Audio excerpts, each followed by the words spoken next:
আজকে এই ভিডিওতে যদি আওয়ামী লীগের কর্মীরা তার নেত্রীরে নিষ্পাপ প্রমাণ করতে পারে তাহলে কালকে থেকে আমি আওয়ামী লীগের একজন কর্মী হমু। কি করছ তুই? গত একটা ভিডিওতে আওয়ামী লীগের সমালোচনা করায় এক ভিডিওতে 1000-এর উপরে গালি দিয়েছে আওয়ামী লীগের কর্মীরা, যার বেশিরভাগ গালি ছিল রাজাকার। এতে আমি মোটেও অসন্তুষ্ট না, কারণ যে দেশে আল্লামা দেলোয়ার হোসেন সাইদি হুজুরের মতো লোকরে রাজাকার ট্যাগ দিয়ে জেলে পচাইয়ে মারতে পারে, হে দেশে আমারে রাজাকার কইলে হেডা আমি কিছু মনেই করি না। তার মানে তারা নিজেদেরকে রাজাকার হিসেবে পরিচয় দিল। হুদা আমি না, দেশের বেশিরভাগ ইয়ং জেনারেশনই এই রাজাকার শব্দটারে অসম্মানিত মনে করে না, এটা মনে করে একটা সম্মানজনক শব্দ। এই রাজাকার শব্দটা সম্মানিত হয়েছে একজন মানুষের জন্যই, যার জন্মস্থান মগো পিরোজপুরে। এই পিরোজপুরেই তো একটি মেয়ে ওই তাকে ধরে নিয়ে গেছিল ক্যাম্পে রান্না করে, এই মাওলানা সাইদি। আমাগো পিরোজপুর জেলার যদি একজন লোক বলতে পারে যে আল্লামা দেলোয়ার হোসেন সাইদি হুজুরের রাজাকার ছিল, হেইডা হে নিজের স্বচ্ছকে দেখছে, তাইলে আমি চ্যালেঞ্জ করলাম কালগো হইতে আওয়ামী লীগে যোগ দিমু আওয়ামী লীগের একজন কর্মী হিসাবে। কারণ আল্লামা দেলোয়ার হোসেন সাইদি হুজুরে যদি রাজাকারই থাকতো তাইলে তার নামে মিথ্যা সাক্ষী জোগাড় করা লাগতো না।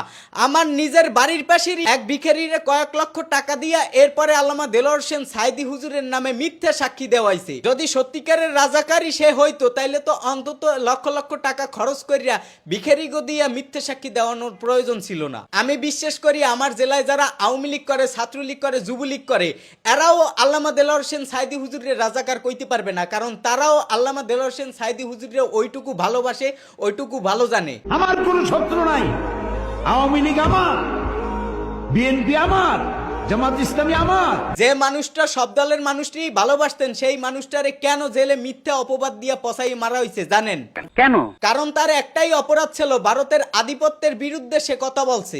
এই পৃথিবীতে বাংলাদেশের সবচাইতে বড় দুশ্মন ভারত। সেই বাংলাদেশের একমাত্র নেতা ছেলে যে সবসময় ভারতের আধিপত্যের বিরুদ্ধে বিরোধিতা করিয়ে গেছে।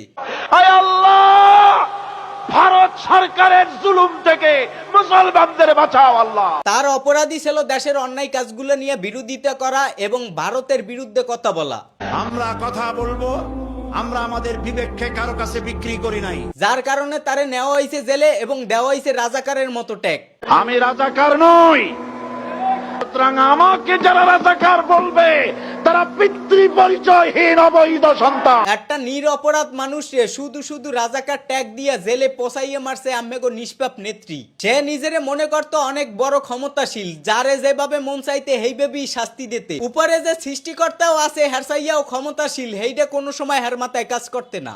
এমন কোন শক্তি এখনো তৈরি হয়নি বাংলাদেশে যে আওয়ামী লীগ সরকারকে তারা উৎখাত করতে পারে। এই কথাটা লইয়াও আল্লামা দেলোয়ার হোসেন সাইদি হুজুরের একটা ভবিষ্যৎবাণী আছে।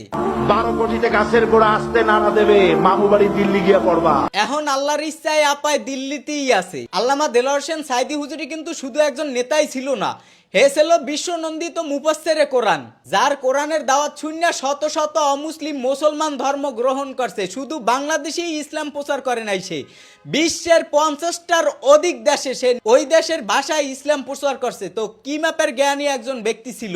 এমন একজন রত্নরে আমরা জেলে পচাইয়ে মারিয়া লাইছি, যার অপরাধ ছিল কিনা অন্যায়ের বিরুদ্ধে কথা বলা।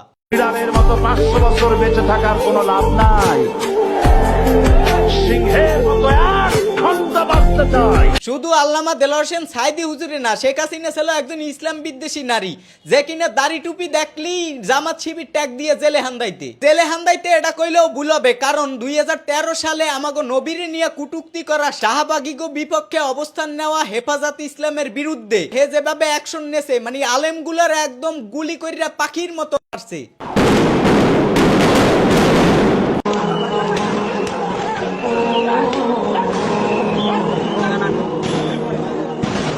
এই গণহত্যার বিরুদ্ধে যখন বিদেশি গণমাধ্যমগুলো লেহালেহি করতেছিল, তখন শেখ হাসিনা সংসদে কইতেছিলে বাচ্চা ছেলে মাদ্রাসা থেকে নিয়ে আসা হয়েছে, গায়ের লাল রং লাগিয়ে পড়ে আছে, যখন পুলিশ যে ডাক দিচ্ছে উঠে দৌড় মারছে, দেখা গেল লাশ দৌড় মারলো।